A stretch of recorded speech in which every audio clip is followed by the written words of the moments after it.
I am Aaron, 32 years old, and I just watched my parents laugh as they handed my entire inheritance to my brother while tossing me a single, crumpled dollar bill. Before I tell you how that single dollar ended up being worth more than their entire lives combined, let me know where you guys are watching from in the comments. I read every single one of them. The air in the conference room smelled like old leather and expensive cologne. It was the kind of smell that tried to mask something rotting underneath, much like my family. Mr. Sterling, my grandfather's lawyer, sat at the head of the long mahogany table. He was a man of few words, with eyes that looked like they had seen every sin a human being could commit for money. To my left sat my parents, Richard and Elizabeth. They were dressed in black, but there was no mourning in their posture. My mother was checking her reflection in the back of a spoon, adjusting her pearls. My father was scrolling through his phone, probably checking stock prices. And then there was Brandon, my older brother, the golden child. He sat with his legs sprawled out, looking bored, tapping a rhythmic beat on the table with a gold pen. I sat alone on the right side. My hands were folded in my lap, gripping each other so tight my knuckles were white. I missed Grandpa Maxwell. It had been a week since the funeral, and the hole in my chest felt like it was getting wider, not smaller. "Shall we begin?" Mr. Sterling asked. His voice was like grinding gravel. "Please," my father said, not looking up from his phone. "Let's get this over with. We have a dinner reservation at 6. Mr. Sterling adjusted his glasses. He opened the thick leather folder in front of him. The last will and testament of Maxwell Arthur Sterling. I leaned forward slightly. I didn't care about the money. I really didn't. I just wanted to know if he had left me the old fishing rod. The one we used to take down to the lake when I was 10. That was all I wanted. Sterling began reading the standard legal jargon. Debts to be paid, taxes to be filed. My parents were shifting in their seats, impatient. They were vultures circling a carcass, waiting for the meat. To my son, Richard, and his wife, Elizabeth, Sterling read, "I leave the family estate in the Hamptons, provided they pay the outstanding property taxes within 30 days. My mother let out a small gasp of delight. "Finally," she whispered, "I can get rid of that awful antique furniture." To my grandson, Brandon, Sterling continued. Brandon stopped tapping his pen. He sat up straighter. "I leave the entirety of my liquid assets, stock portfolio, and the proceeds from the sale of the downtown commercial properties. The total estimated value is $6,900,000. Silence filled the room for a split second, followed by an explosion of breath from my brother. "Yes." Brandon slammed his hand on the table. "I knew it. I knew the old man wouldn't stiff me." My mother reached over and squeezed Brandon's arm, her eyes shining with tears that had nothing to do with grief and everything to do with greed. "I'm so proud of you, honey. You deserve it." My father nodded, a smug smile plastering his face. "That's a lot of capital, son. We can finally expand the firm." I sat there, frozen. Almost $7 million. It was an insane amount of money. But what hurt wasn't the cash. It was the fact that Grandpa had given everything to the people who barely visited him.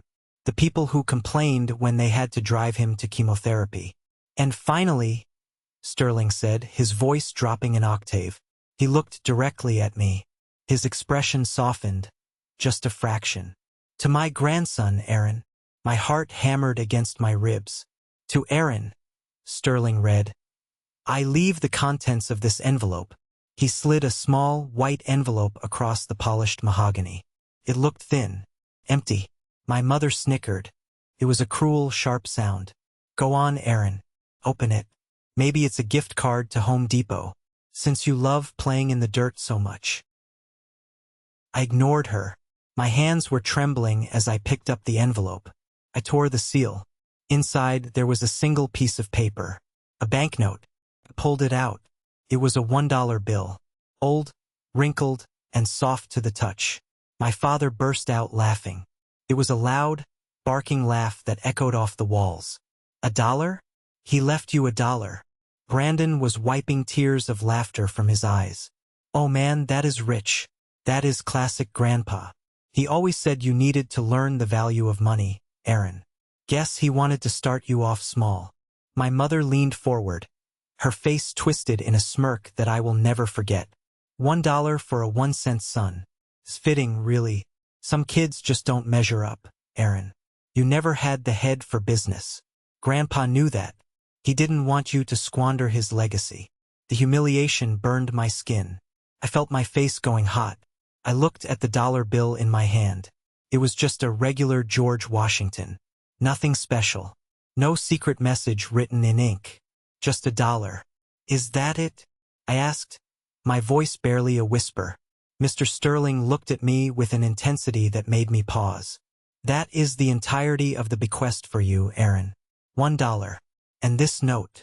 He handed me a small slip of paper. I unfolded it. It was Grandpa's handwriting, shaky and weak. Go earn your own. My stomach dropped. Those were the words my father always said to me when I asked for help with college tuition. Grandpa had written them? It felt like a slap in the face from the grave. Go earn your own. Brandon crowed, holding his multimillion-dollar check in the air. I love it. The old man was savage. My parents were standing up now, gathering their things. They looked at me with pure pity mixed with disgust. Don't worry, Aaron, my mother said, smoothing her skirt. We won't let you starve. You can come by on Sundays and mow the lawn at the estate. We'll pay you, let's say $20? That's 20 times your inheritance. They laughed again. The sound of their laughter was like broken glass in my ears. They turned their backs on me, walking out of the room, discussing which restaurant to go to for their celebration dinner. Brandon was already on the phone, probably booking a trip to Vegas. I sat there, staring at the dollar bill. I felt tears pricking my eyes, but I refused to let them fall. I wouldn't cry for the money. I was crying because I thought Grandpa loved me. I thought he saw me. Aaron, Mr. Sterling said. I looked up. The room was empty except for us. The heavy oak door had clicked shut behind my family. I'm sorry, Mr. Sterling, I said, standing up. I should go. Sit down, Sterling commanded. It wasn't a suggestion. I sat back down, confused. Sterling took off his glasses and cleaned them slowly with a microfiber cloth. Your grandfather was a very peculiar man, Aaron. He was eccentric, but he was not cruel. He left me $1 and told me to earn my own, I said bitterly. Sounds pretty cruel to me. Sterling put his glasses back on. He leaned over the table, lowering his voice to a conspiratorial whisper. He also told me to give you a message he didn't want written in the will. I frowned. What message? Sterling pointed a long, bony finger at the crumpled bill in my hand. He said, tell the boy to look Washington in the eye. I looked down at the bill again. George Washington stared back at me, stoic and grim. I looked closer. I don't understand, I said. Take it home, Sterling said, closing his folder. Do not spend it. Do not lose it. And for God's sake, do not tell your family. Your grandfather believed that the true value of something isn't always on the price tag. He stood up and walked to the door, holding it open for me. You're a landscape architect, Aaron. You understand that sometimes you have to dig through a lot of dirt to find the roots. I walked out of that office clutching that dollar bill like it was a lifeline. I didn't know it yet, but that piece of paper was a weapon, and I was about to go to war. The drive home was a blur of rain and red taillights. My truck, a beat-up 2015 Ford with a rusted bumper, rattled every time I went over 40 miles per hour. It was a stark contrast to the fleet of luxury cars my family drove. My father had a Porsche. My mother drove a Range Rover. Brandon had just leased a Maserati, and with his new check, he'd probably upgrade to a Ferrari by tomorrow. I gripped the steering wheel, my knuckles aching. The words "go earn your own" kept playing on a loop in my head. It wasn't just the money. It was the validation. For 32 years, I had been the black sheep. The one who wanted to save trees while they wanted to pave over them. The one who wore work boots while they wore Italian loafers. I pulled into the driveway of my small rental house. It wasn't much, just a 2-bedroom place with a leaky roof, but it had a big backyard where I grew my own vegetables. That was my sanctuary. I walked inside and threw my keys on the counter. The house was quiet. Sarah, my wife, was still at her shift at the hospital. I was alone with my thoughts. I sat down on the worn-out couch and pulled the dollar bill out of my pocket. I smoothed it out on the coffee table. Look Washington in the eye. What did that even mean? My mind drifted back. Flashbacks of Grandpa Maxwell hit me like waves. I remembered being 12 years old. My parents had left me with him for the summer so they could go on a cruise around the Mediterranean with Brandon. They took the air, left the spare. Grandpa took me fishing at his old cabin by the lake. It was a simple place. No internet, no TV. Just the smell of pine needles and wood smoke. "You see that lure, Aaron?" Grandpa had asked, holding up a shiny, neon green plastic fish. "This costs $20. Designed to catch the fisherman, not the fish." He tossed it back in the tackle box and picked up a simple, hand-tied fly made of brown feathers. "This one cost me nothing but time, but it catches the biggest bass in the lake." He looked at me, his blue eyes sharp. "Price is what you pay. Value is what you get. Your father, he knows the price of everything and the value of nothing. Don't ever become like that." I blinked, coming back to the present. The room felt cold. The last few months of his life had been brutal. Pancreatic cancer is a thief. It steals your dignity, then your strength, then your life. I was the one who drove him to his appointments. I was the one who sat with him during the chemo drips, reading him books about history and nature. My parents? They were too busy with the firm. Brandon? He couldn't stand the smell of sick people. But suddenly, in the last 2 weeks before he died, they were everywhere. I remembered walking into the hospital room and seeing my mother fluffing his pillows, talking loudly about how much she loved him. My father was there with a notary, trying to get Grandpa to sign some papers regarding the custody of his stocks. Grandpa had looked at me. He couldn't speak much then. He was on heavy morphine. But his eyes, they were terrified. I remembered a specific incident 3 days before he died.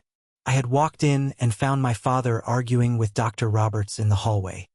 "He needs to be lucid, doctor," my father had hissed. "We have important documents to review. Lower the dosage." "Mr. Riley," Dr. Roberts had argued. "He is in excruciating pain. Lowering the morphine is inhumane." "I am the medical proxy," my father snapped. "Do it, or I'll have your license revoked." "Do you know who I am?" I had stepped in then, furious. "What the hell are you doing, Dad?" My father had spun around, his face red. "This doesn't concern you, Aaron. Go back to your gardening." I pushed past him into the room. Grandpa was groaning. He was sweating, his hands gripping the sheets. "Grandpa," I whispered, rushing to his side. "I'm here." He grabbed my hand. His grip was surprisingly strong for a dying man. He pulled me close. His breath smelled like decay. "The wolves," he rasped. "The wolves are in the house, Mandy." He called me Mandy. It was his nickname for me. "I know, Grandpa. I'm here." "The book," he wheezed. Check the log." I didn't know what he meant at the time. I thought he was hallucinating. But now, sitting in my living room with a dollar bill, a chill ran down my spine. The log. Grandpa kept a log of everything. He was meticulous. He wrote down the weather, the fish he caught, the birds he saw, and his medication. I remembered seeing a small black notebook on his bedside table that day. I had slipped it into my bag because I didn't want my mother to throw it away. She threw everything away that she deemed clutter. I jumped up from the couch and ran to the closet where I kept my backpack. I dug through the bottom pocket. There it was. The black moleskine notebook. I opened it. The handwriting was shaky towards the end. May 12th. Pain bad. August 10th. Richard here. Asking about the trust again. Told him to go to hell. May 14th. Liz brought soup. Tasted bitter. Didn't eat it. May 15th. Doctor changed meds. Feel clearer but pain is unbearable. Richard making me sign things. I pretended to sleep. My blood ran cold. Tasted bitter. Pretended to sleep. I flipped to the last entry. It was dated the day before he slipped into the coma. They think I'm weak. They think I'm senile. I played the fool to see the devil's face. Aaron is the only one. The shepherd must protect the flock from the wolves. The key is in the capital. The key is in the capital. I looked at the dollar bill again. Washington, D.C., the capital. George Washington. Look Washington in the eye. I grabbed the dollar bill and held it up to the ceiling light. Nothing. I tried angling it. Nothing. Then, I remembered something else. A game we used to play. Grandpa loved Invisible Ink. He loved spy novels. For my 10th birthday, he bought me a detective kit with a UV light. Some things, he had told me, can only be seen in the dark. I scrambled to the junk drawer in the kitchen. I dug past the batteries, the rubber bands, and the takeout menus. Finally, I found it. A small, tactical flashlight Sarah used for camping. It had a UV setting for checking for scorpions or pet stains. My heart was pounding so hard I could hear it in my ears. I turned off the living room lights. Pitch black. I clicked the UV light on. Purple beam cut through the darkness. I shone it on the dollar bill. First, I saw nothing. Just the glowing fibers of the linen paper. Then, I moved the light over George Washington's face. Specifically, his eyes. There was a tiny, glowing symbol right on his pupil. It looked like a fish hook. And below it, written in incredibly small, glowing letters across the bottom margin of the bill, were numbers. 44.2312 degrees north, 71.5003 degrees west coordinates. I didn't need to put them into Google Maps to know where they led. I knew those numbers by heart. It was the location of the old cabin. The one by the lake. The one my parents called the shack, and had been trying to get Grandpa to bulldoze for years so they could sell the land to developers. Grandpa had left me $1, yes, but he had also left me a map. The phone rang, shattering the silence. I nearly jumped out of my skin. I looked at the screen. Brandon. I didn't want to answer. I wanted to ignore him, but something told me I needed to hear what the millionaire had to say. I swiped answer. Hello. Hey. Little brother. Brandon's voice was slurred. He was drunk. Loud music pumped in the background. Guess where I am? I'm at the VIP table at Club Onyx. Bottles on me. Congratulations, Brandon, I said, my voice flat. Enjoy the money. Oh, I am, he laughed. But there was an edge to it. A nervous, frantic energy. You know, Mom and Dad are so happy. Dad says this is gonna save us. Save the firm. Save the firm? I asked. I thought the firm was doing great. Yeah, well, cash flow, you know? Liquidity. Brandon hiccuped. And the Sharks? Man, the Sharks are gonna be off my back finally. 6 million pays off a lot of bad bets, Aaron. A lot of bad bets. My grip tightened on the phone. Sharks? Bad bets? You owe money, Brandon? Everyone owes money, he shouted over the bass. That's how the rich stay rich. Leverage. You wouldn't understand. You earn your... What was it? $20 mowing lawns. He laughed, but then his voice dropped. Hey, seriously though, don't be mad. You were always the favorite. We all knew it. That's why Mom hates you. Because Grandpa actually liked you. But money talks, bro. And Grandpa knew who could handle the empire. Goodbye, Brandon, I said. Enjoy your dollar, he screamed as I hung up. I stood there in the dark, the UV light still clutching in my hand. Brandon was in debt to loan sharks. The firm was having cash flow problems. They needed that money desperately, and Grandpa knew it.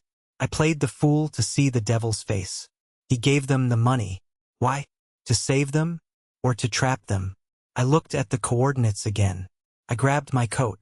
I grabbed the dollar bill. I grabbed the notebook. It was a 3-hour drive to the cabin. A storm was coming in, but I didn't care. I was going fishing. The rain was coming down in sheets by the time I hit the interstate.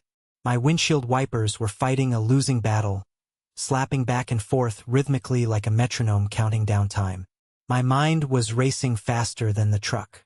44.2312 degrees north, 71.5003 degrees west. The cabin. Why there? The cabin was nothing. It was a glorified shed on a plot of land that was mostly swamp. My parents had complained about it endlessly during the probate hearings. It's a liability, my father had told the judge, full of termites and mold. But to me it was a cathedral. It was where I learned how to tie knots, how to gut a fish, how to be a man who stood for something.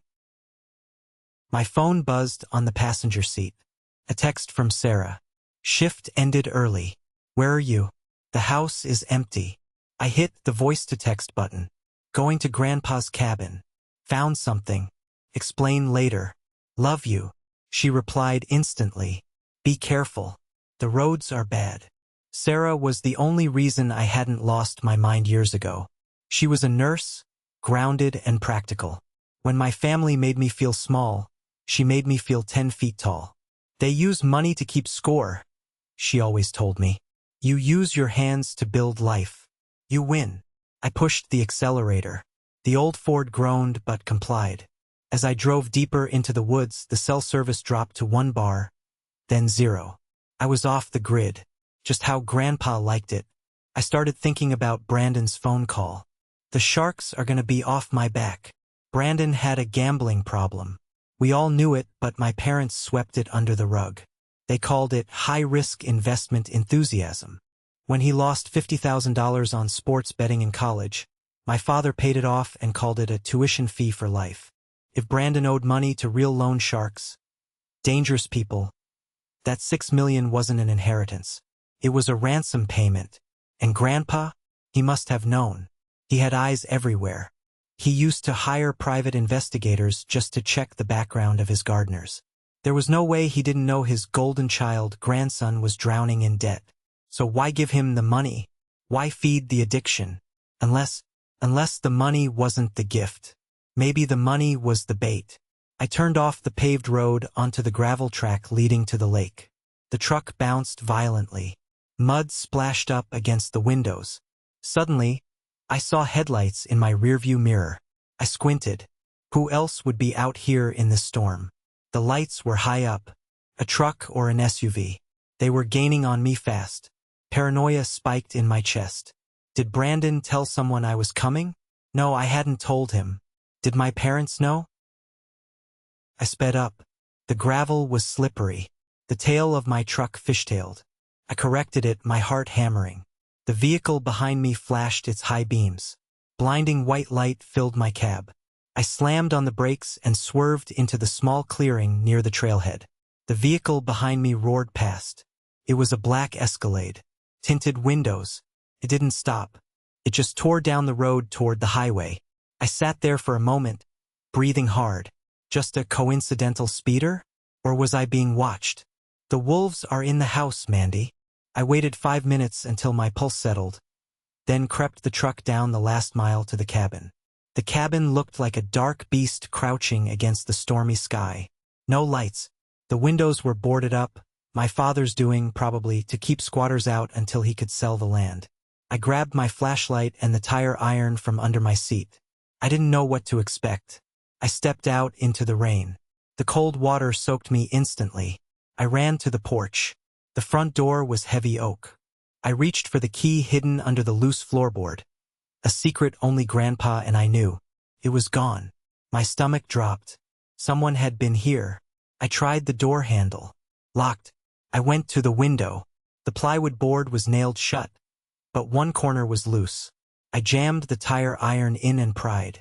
With a screech of rusted nails, the wood gave way. I shined my flashlight inside. The beam cut through the dusty air. The cabin looked ransacked. Books were pulled off the shelves. The cushions of the old sofa were slashed open. The floorboards in the center of the room had been pried up and thrown aside. Someone was looking for something. Who's there? I shouted, gripping the tire iron. Silence. Just the drumming of rain on the tin roof. I climbed through the window. The smell of must and old paper filled my nose. I walked to the center of the room. The hole in the floor revealed nothing but dirt. Whoever had dug there hadn't found what they were looking for. I felt a surge of anger. This was Grandpa's sanctuary, and they had violated it. Looking for the gold, boy? A voice spoke from the shadows of the kitchen corner. I spun around, blinding the speaker with my flashlight. "Don't shoot," I yelled. "Get that light out of my eyes, Aaron, before I put a load of buckshot in your tires." I lowered the light. Sitting in a rocking chair, a shotgun across her lap, was Marta. Marta Jimenez, Grandpa's housekeeper for 30 years. The woman who made the best empanadas in the world and the only person who dared to yell at my father. "Marta." I lowered the tire iron. "What are you doing here?" "Waiting for you," she said calmly. She stood up, setting the shotgun against the wall. She looked tired. Her gray hair was pulled back in a tight bun, and she was wearing a camouflage hunting jacket that looked 3 sizes too big. "You knew I'd come?" "Maxwell said you would." He said, "When the vultures pick the bones clean, Aaron will come looking for the heart." She walked over to the fireplace and lit a kerosene lamp. The warm glow illuminated the wreckage of the room. "Who did this?" I asked, gesturing to the mess. "Your father, and that specialized accountant of his." Marta spat on the floor. "They came 2 days ago, tearing the place apart, looking for hidden assets. They think the old man buried gold bars or stock certificates under the floor." "Did they find anything?" Marta smiled. It was a dry, secretive smile. "They found a lot of rusty fishing lures and moldy magazines. They left angry." "Why are you here, Marta?" "Because I have the other half of the key," she said. She reached into her jacket pocket and pulled out a small UV flashlight, identical to the one I had. "He gave you $1, she said. "He gave me the instructions." I pulled the crumpled bill from my pocket. "I found the coordinates, but I don't see anything else." "Because you're looking at the map," Marta said, walking towards the massive stone fireplace. "But you're not looking at the door." She pointed to the fireplace. It was built of rough river stones. "Look at the stones, Aaron. Use the light." I stepped forward. I shined my UV light on the rough gray stones. "Nothing." "Higher," Marta commanded. "The keystone." I aimed the beam at the large, central stone above the hearth. There it was. Drawn in invisible ink on the stone was the same symbol as on Washington's eye. The fish hook. And next to it a keypad. Not a digital one, but 5 specific stones had tiny numbers painted on them in UV ink. 1, 2, 3, 4, 5. "It's a pressure lock," Marta explained. "He had it installed 10 years ago. Told everyone it was a chimney repair." "What's the code?" I asked. Marta looked at me. "He said you would know." He said, "Ask Aaron the date he became a man." I paused. The date I became a man? Was it my 18th birthday? No. Grandpa didn't care about birthdays. Was it my graduation? No, he hated ceremonies. Then I knew. I was 14. We were on the boat. A storm hit. The engine died. We were drifting toward the rocks. Grandpa fell and hit his head. He was unconscious. I had to row. I rowed for 3 hours against the wind, my hands bleeding, screaming into the rain. I got us back to the dock. When he woke up, he didn't thank me. He just nodded and said, "Good work, Captain." That was the day. July 14th, 2008.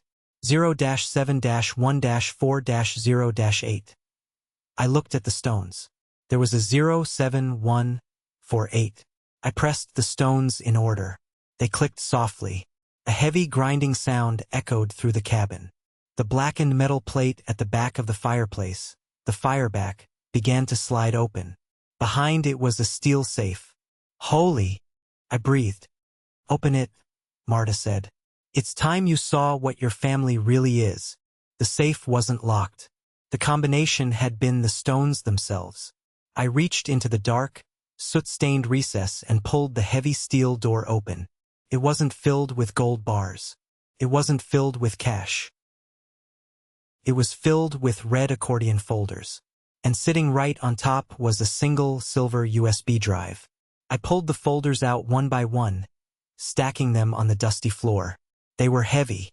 Dick, what is all this? I asked, my voice trembling. Marta pulled a laptop out of her bag. It was an old, ruggedized Dell. He told me to bring this.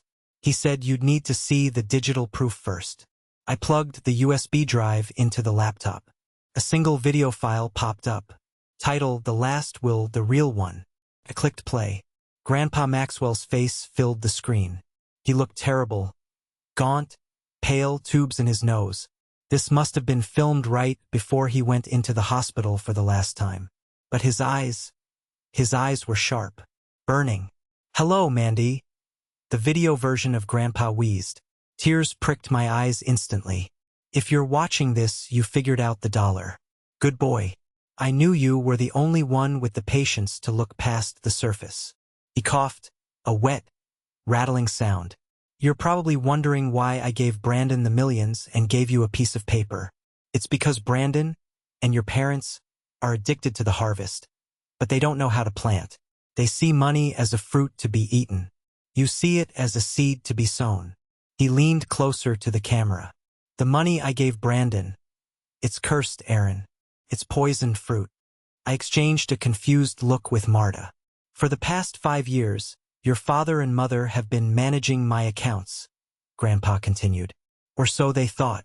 They've been siphoning money, forging my signature on loan documents, leveraging the estate to cover up Richard's bad investments and Elizabeth's shopping sprees. They think I didn't know. He chuckled, a dry, raspy sound. I let them do it. I tracked every penny. I let them dig their hole deeper and deeper. The $6.9 million I left Brandon is not liquid cash, Aaron. It's the liquidated value of the assets they've already leveraged. By accepting that inheritance, Brandon also accepted the attached liabilities. The moment the will was read, the bank was notified. They will call in the loans immediately. My jaw dropped. Grandpa had set a trap, a multimillion-dollar trap. They are going to be bankrupt by Tuesday, Grandpa said. But that leaves the question of the real legacy. Grandpa held up a thick document in the video. This is the charter for the Maxwell Corporation, a holding company I created 20 years ago. It owns the patents. It owns the mineral rights to the land in Montana. It owns the real estate portfolio that your father doesn't even know exists. He paused for effect. The assets in the Maxwell Corporation are worth approximately $50 million. $50 million. I felt lightheaded. The room seemed to spin. But here is the trick, Grandpa whispered. The corporation is a private entity. The voting shares are not controlled by stock certificates. They are controlled by the possession of the founder's token. He held up a dollar bill to the camera. This dollar, the one with the mark. Whoever holds this physical dollar bill holds the controlling vote of the entire $50 million estate. It is a bearer bond disguised as pocket change. I looked down at the crumpled dollar bill on the floorboards next to me. It wasn't just paper. It was the crown. Aaron, Grandpa said, his voice serious now. You can burn this bill. Walk away. Let the family crash and burn and live your simple life. Or, you can take it to Sterling. Claim the corporation. But if you do, you have to be the CEO. You have to protect the land. You have to do the work. The choice is yours. Earn your own. The screen went black. I sat there in silence for a long time. The only sound was the rain and the creaking of the old cabin. $50 million. And total control. He wanted you to decide, Marta said softly. He knew you didn't want the burden. But he also knew you were the only one strong enough to carry it. I looked at the red folders. I opened the top one. It was a forensic accounting report. Subject: Richard and Elizabeth Riley Embezzlement Activity 2020 to 2025. I flipped through the pages. It was sickening. March 3rd, $50,000 withdrawal from Grandpa's medical fund. Transfer to Porsche dealership. June 12th, $120,000 withdrawal. Transfer to consulting fee, Brandon's shell company.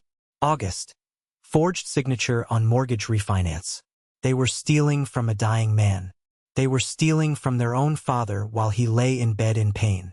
I remembered the lawyer reading the will, the way they laughed. Some kids just don't measure up.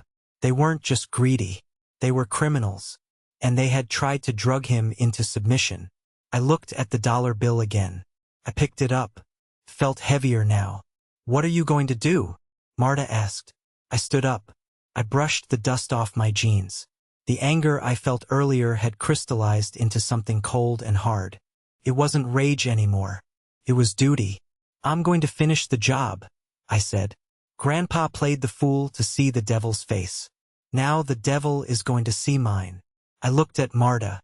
"Can you get this laptop and these files to Mr. Sterling by tomorrow morning?"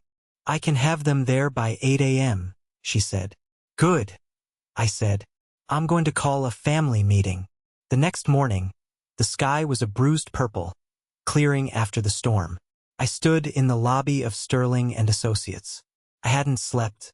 I was wearing the same clothes from yesterday, smelling of wood smoke and rain. The receptionist looked at me with disdain. "Mr. Riley, do you have an appointment?"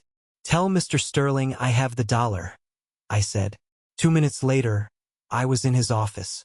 Sterling looked at the red folders I had placed on his desk. He looked at the dollar bill. A slow, rare smile spread across his face. "He chose well," Sterling said. "Call them," I said. "Tell them I'm contesting the will. Tell them I'm willing to trade the dollar for a cash settlement. Make them think I'm desperate." Sterling raised an eyebrow. "Baiting the trap?" "Just like he taught me," I said. 2 hours later, the family assembled again. The mood was very different this time. My parents looked annoyed, but beneath that, they looked anxious. Brandon looked hungover, his skin pale and sweaty. "This is ridiculous." My father spat as he stormed into the room. "We have meetings, Aaron. We don't have time for your tantrums because you didn't get a payout." "I just want to talk," I said calmly. I was sitting at the head of the table this time. Sterling stood next to me. "Talk fast?" Brandon sneered, slumping into a chair. "I have a flight to catch." "Actually," I said, "I don't think you're going anywhere, Brandon." My mother laughed, a high-pitched, nervous sound. "Excuse me? Who do you think you are?" "I'm the guy with the dollar," I said. I placed the crumpled bill on the table in front of me. "Oh, for God's sake," my father groaned. "Sterling, cut him a check for $5,000 and get him out of here. It's embarrassing." "I don't want $5,000, I said. "I want to talk about the Maxwell Corporation." The room went dead silent. The color drained from my father's face so fast it looked like he'd been slapped. My mother froze. I don't know what you're talking about," my father stammered. That's an old defunct entity." "Is it?" I asked. "Mr. Sterling?" Sterling pressed a button on the wall. A projector screen lowered. The image of the forensic accounting report appeared. "Unauthorized withdrawals. Richard Riley. Forged signatures. Elizabeth Riley." "What is this?" my mother shrieked. "This is slander. I'll sue you." "You can't sue the evidence, Mom," I said. "Grandpa knew. He knew everything. He tracked every dollar you stole." "He was senile," my father shouted, standing up. He was shaking. "He didn't know what he was doing. We were managing his assets." "By buying a Porsche?" I asked. "By paying off Brandon's gambling debts?" I turned to Brandon. "That's right, bro. I know about the sharks. And guess what? The bank knows too." Brandon looked like he was going to vomit. "What?" "The inheritance you received yesterday," Sterling interjected smoothly. "The $6.9 million? It was secured against the commercial properties. Properties that your parents have leveraged to 120% of their value. The moment title transferred to you, Brandon, the foreclosure clause is triggered." Sterling checked his watch. "As of 9 a.m. this morning, the bank seized the accounts. You don't have $6.9 million, Brandon. You have a $6.9 million tax liability and 0 assets." "No," Brandon whispered. "No, that's my money. It's gone," I said. "It was never real. It was debt wrapped in a gift box." My mother was hyperventilating. "Richard, Do something. My father turned to Sterling. This is a setup. You tricked us. I followed the instructions of the deceased, Sterling said coldly. But the corporation, my father yelled. The patents. The land. If the estate is bankrupt, we can liquidate the Maxwell Corporation assets. You can't, I said. I picked up the dollar bill. Because you don't own it. We are the next of kin, my father roared. We own everything.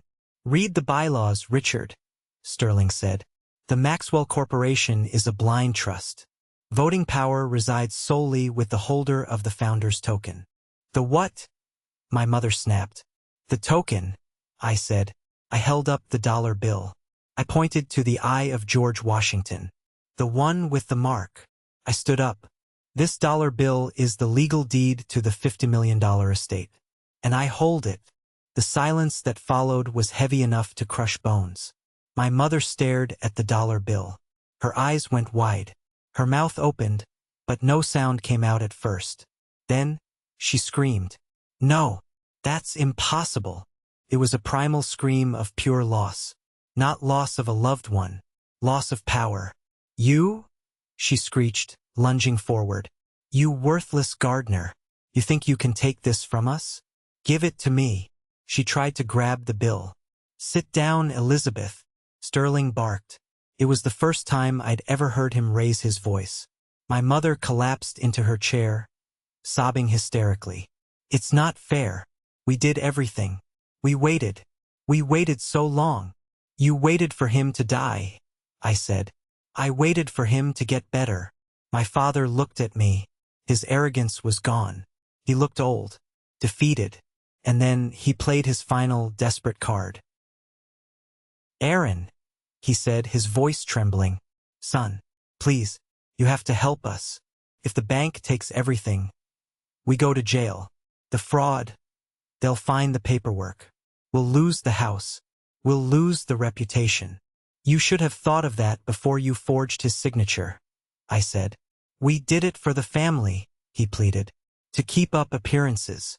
For you boys. Don't put this on me, I said. Aaron, please, Brandon begged. He was crying now. The loan sharks, if I don't pay them, they're gonna kill me, man. You can't let them kill your brother. I looked at them, my mother sobbing into her pearls, my father shaking with fear, my brother terrified of his own choices. A part of me wanted to help. That old instinct to be the good boy, the peacemaker. But then I remembered Grandpa's log. Pain 8 out of 10. Pretended to sleep. I remembered the doctor. Lower the dosage. They had tortured him for money. I can't help you, I said softly. You have $50 million. Brandon screamed. Just give us $1 million. Just one. I looked at the dollar bill. Go earn your own, I said. The police arrived 10 minutes later. Sterling had called them before the meeting even started. It wasn't a raid like in the movies. It was quiet, professional. 2 detectives in suits and 3 uniformed officers. Richard Riley? Elizabeth Riley? One detective asked. We have a warrant for your arrest on charges of elder abuse, grand larceny, and wire fraud. My mother stopped screaming. She went catatonic. She stared at the wall as the officer clicked the handcuffs onto her wrists. The sound of the ratcheting metal was the loudest thing in the room. My father tried to bargain. I can explain. It was a misunderstanding. I want to call my lawyer. I am your lawyer, Richard, Sterling said from the corner. And I am resigning. I cannot represent you in a case where I am the primary witness. They dragged them out. My parents, the pillars of society, the country club members, marched out in cuffs. Brandon wasn't arrested. Not yet, but he sat in the chair, shivering. What am I gonna do? He whispered. Aaron, the sharks. I suggest you talk to the police, I said. Tell them about the debts. Maybe they can put you in protective custody. Protective custody? Brandon laughed hysterically. I'm a Riley. We don't do protective custody. You're not a Riley anymore, Brandon, a voice said. We both turned. My father was standing at the door, held by an officer. He had stopped walking. He looked back at Brandon with pure venom. "Don't look at me for help, boy," my father spat. "You're not my son anyway." The air left the room. "What?" Brandon whispered. My mother, who was being led out behind him, gasped. "Richard, shut up." "Why should I?" Richard yelled, his face purple. The old man knew. He knew the whole time. That's why he gave the money to Aaron. That's why he gave you the debt. Because he knew you were a bastard. He looked at my mother. "I covered for you, Liz. For 30 years I raised another man's son to save face. And this is where it got me." The officers shoved him forward. "Move it." They disappeared down the hallway. Brandon sat there, mouth open. His entire identity, the golden child, the heir, the firstborn, had just been obliterated in 5 seconds. He wasn't the favorite son. He wasn't even the son. He looked at me. His eyes were hollow. "Did you know?" he asked. "No," I said, and I honestly hadn't. Did Grandpa know? I thought about the wolf and the shepherd comment. I thought about how Grandpa always looked at Brandon with a mix of pity and distance. "Yeah," I said. "I think he did." Brandon put his head in his hands and started to sob. It wasn't the fake crying from the funeral. It was the sound of a man hitting rock bottom. I stood up. I picked up the dollar bill and put it back in the envelope. "Mr. Sterling," I said. "What happens now?" "Now," Sterling said, "we file the papers for the Maxwell Corporation. You have a lot of work to do, Aaron. There are tenants to reassure, conservation projects to fund, a legacy to build." I looked at Brandon one last time. "Do you want me to call someone for you?" I asked. Brandon shook his head. "There's no one left to call." I turned and walked out of the office. The elevator ride down felt like decompression. My ears popped. I walked out into the street. The sun was shining. The storm had passed completely. I walked to my beat-up Ford truck. I sat in the driver's seat and just breathed. My phone buzzed. It was Sarah. "Are you okay?" "I'm worried." I texted back. "It's over. I'm coming home. We have a lot to talk about." I started the engine. It sputtered and roared to life. I had $50 million to my name. I owned mountains. I owned patents. I owned the future. But as I drove away, passing the police cars loading my parents into the back, I realized Grandpa was right. The price of the inheritance was high. Cost me my family. But the value? The value was freedom. And as I drove toward the highway, toward Sarah, toward my garden, I realized I had finally earned my own. 6 months. That's how long it takes for the dust to settle after a nuclear explosion. And make no mistake, what happened in Mr. Sterling's office was a nuclear detonation that vaporized the structure of my entire family. I am standing on the porch of the cabin. But it doesn't look like the haunted shack I broke into that stormy night. The plywood is gone, replaced by double-paned glass that reflects the pine trees and the shimmering lake. The rotting floorboards have been pulled up and replaced with reclaimed oak. It isn't a vacation home. Above the door, a modest wooden sign reads, "The Maxwell Riley Center for Conservation." I took a sip of my coffee, breathing in the cold morning air. It smelled of wet earth and pine resin, the smell of possibility. Getting here hadn't been easy. The weeks following the arrest were a blur of depositions, forensic audits, and media circuses. The local news had a field day. Prominent real estate mogul arrested for elder abuse. The $50 million gardener. They called me the Cinderella son. I hated every second of the spotlight, but I endured it because Grandpa needed his name cleared. The forensic accountants dug deep. What they found was worse than what was in the initial report. My father hadn't just leveraged the commercial properties. He had liquidated Grandpa's pension fund. He had drained the emergency maintenance accounts for the tenants in our apartment buildings, leaving families with broken heaters in the middle of winter just to pay for his country club membership and his Porsche lease. My mother was no better. She had been forging Grandpa's signature on checks for years, funneling money into a shell charity she ran, which she used to buy designer clothes and fund her socialite parties. They weren't just bad with money. They were bad people. I visited them once. Just once. It was 3 weeks after the arrest. They were being held at the county detention center, denied bail because they were considered flight risks. Apparently, my father had a secret bank account in the Caymans that he forgot to mention to the IRS. I sat behind the thick plexiglass. My father walked in first. He looked smaller. The expensive suit was gone, replaced by a drab orange jumpsuit. His hair, usually dyed a rich chestnut, was showing bright white roots. He didn't look at me with anger anymore. He looked at me with desperation. "Aaron," he said into the phone receiver, "you have to get me a better lawyer.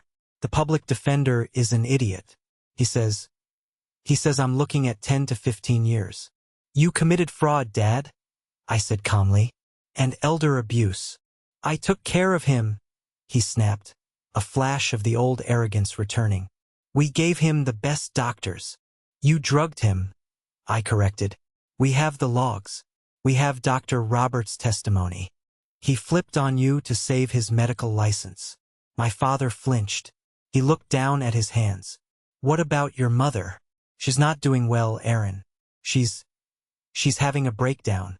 She needs a private facility." "She's in the medical wing," I said. "It's adequate." "Adequate," he scoffed. "We are Rileys. We don't do adequate." "You aren't Rileys," I said. "Not anymore. The assets have been seized. The house in the Hamptons is gone. The cars are gone. The firm is dissolved." I leaned closer to the glass. "I didn't come here to bail you out, Dad. I came here to tell you that I've set up a trust." His eyes lit up. "A trust? For us? For your victims?" I said. "I'm using the Maxwell Corporation dividends to repay the tenants you screwed over. I'm repaying the pension fund. And I'm paying for your legal defense." He looked confused. "You are?" "I hired a decent firm," I said. "Not the best, but decent. I don't want you to rot in jail because you had a bad lawyer. I want you to go to prison because a jury of your peers looked at the evidence and decided you belong there." He stared at me. "You're cruel, Aaron. You're colder than your grandfather ever was." "No," I said, standing up. "I'm just." I hung up the phone and walked away. I didn't ask to see my mother. I couldn't bear to hear her screaming about how unfair the world was. Then there was Brandon. Brandon's story was shorter and sadder. When the bank seized the $6.9 million inheritance, the shield protecting him from the loan sharks evaporated. He tried to run. He made it as far as a motel in New Jersey before the police picked him up on an outstanding warrant for check fraud. Ironically, getting arrested saved his life. The sharks couldn't touch him in federal prison. I received a letter from him a month ago. It was written on yellow legal paper, the handwriting scribbled and frantic. "Aaron, I know you hate me. I get it. But you have to understand, I didn't know about the paternity thing. I swear. Dad, Richard, he treated me like a trophy my whole life, but I never knew why he looked at me with that weird distance until he said it that day. I'm in for 3 years. Fraud, gambling, whatever. It's actually quiet in here. Nobody expects me to be a genius business mogul." "I heard you bought the cabin back. That's good. You always loved that dump. If you can, could you send me some money for the commissary? Just a few bucks? The food here is trash. Your brother, sort of, Brandon." I read the letter twice. Then I folded it up. I didn't send money. Sending money was what Richard did. Sending money was what enabled Brandon to never grow up. Instead, I sent him a book, Meditations by Marcus Aurelius, and a note that said, "Read this. When you get out, come to the cabin. I'll have a job for you. Minimum wage. Physical labor. If you want to eat, you'll work. That's the only inheritance left." He hasn't written back yet, but I have hope. Sometimes you have to hit the bottom to find solid ground to stand on. Back at the cabin, the sun was fully up. Sarah walked out onto the porch, wrapping a blanket around her shoulders. She kissed me on the cheek. "The board meeting is in an hour," she reminded me. "I know," I sighed. "I hate wearing a tie." "You don't have to," she smiled. "You're the chairman. You can wear flannel if you want." She was right. I was the chairman of the Maxwell Corporation, but I didn't run it like a corporation. I ran it like a stewardship. We had turned the family's vast and used landholdings in Montana into a protected wildlife corridor.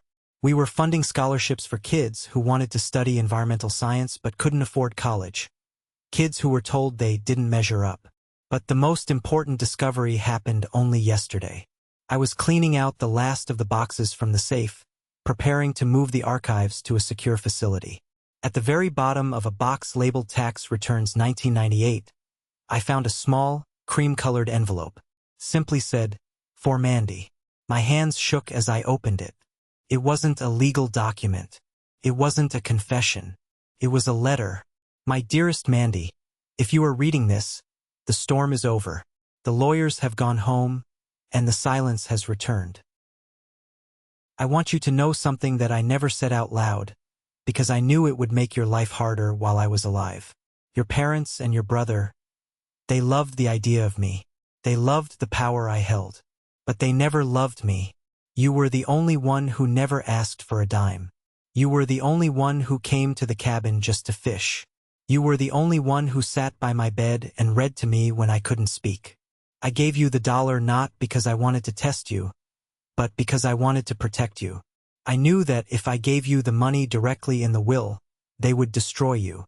They would sue you, harass you, maybe even hurt you. They are wolves, Aaron. So I had to make them think you were nothing. I had to make them dismiss you, because a man who is dismissed is a man who is invisible.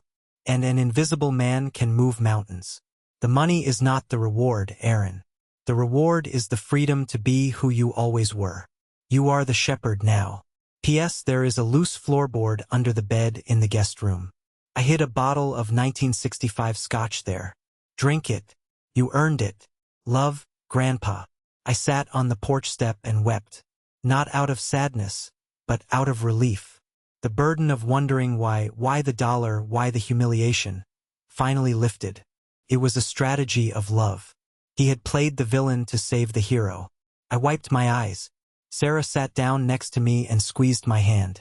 "He knew," she whispered. "Yeah," I said. "He knew." I stood up. I had a board meeting to lead. I had lands to protect. I had a legacy to build. "Come on," I said. "Let's go to work." The cemetery is quiet today. It's located on a hill overlooking the town, a place where the wind always blows a little harder. I walked up the gravel path, the crunch of my boots the only sound. I wasn't wearing a suit. I was wearing my work boots and a clean flannel shirt. I think Grandpa would have preferred it that way. His grave is simple, granite stone, name, dates, and the inscription I chose, Maxwell Arthur Sterling. He saw the value, not the price. I knelt down in the grass. I didn't bring flowers. Flowers die. Instead, I reached into my bag and pulled out a small, rectangular object. It was a frame. Inside, pressed between UV protective glass, was the dollar bill, the George Washington, the map, the founder's token. It was technically worth $50 million. My lawyers had advised me to keep it in a bank vault. They said it was insane to carry around the controlling share of a massive corporation in my pocket. But I wasn't going to keep it. I dug a small hole in the soft earth right at the base of the headstone. "You gave this to me to teach me a lesson," I said to the stone. "You taught me that money is a tool, not a master. You taught me that family isn't blood, it's conduct. And you taught me that the hardest walk you can make is the walk you make alone." I placed the framed dollar into the earth. "I don't need the token anymore, Grandpa. I know who I am." I covered it with dirt. I packed it down. I planted a small sapling, a white oak, right over it. As the roots grew, they would wrap around that dollar, claiming it, burying it, returning it to the earth. The power wouldn't belong to a piece of paper anymore. It would belong to the tree. I stood up and brushed the dirt off my knees. My phone buzzed. It was an email notification. A construction update on the new community center we were building in the city. A place for kids who, like me, didn't fit the mold. Kids who liked dirt more than spreadsheets. I smiled. My parents were in prison, learning the hard way that you can't buy dignity. Brandon was in a cell, hopefully reading Marcus Aurelius and learning that the only thing you truly own is your mind. And me? I walked back to my truck. I had a meeting with a hydrologist about restoring the wetlands. Then I was going home to make dinner with Sarah. I wasn't the billionaire heir. I wasn't the 1-cent son. I was Aaron, and I had earned my own. That is my story. It's a story about money, yes, but really it's a story about value. We live in a world that is obsessed with the price tag. We look at people and we instantly calculate their worth based on the car they drive, the clothes they wear, or the job title on their LinkedIn profile. My parents spent their entire lives chasing a high price tag, but they had zero value. They were empty inside, and that emptiness led them to do terrible things. My grandfather left me a single dollar to show me that value is hidden. It's in the character you build when no one is watching. It's in the patience you have when the world is laughing at you. It's in the integrity you keep when it would be easier to sell out. Thank you for listening. Keep building. Keep digging.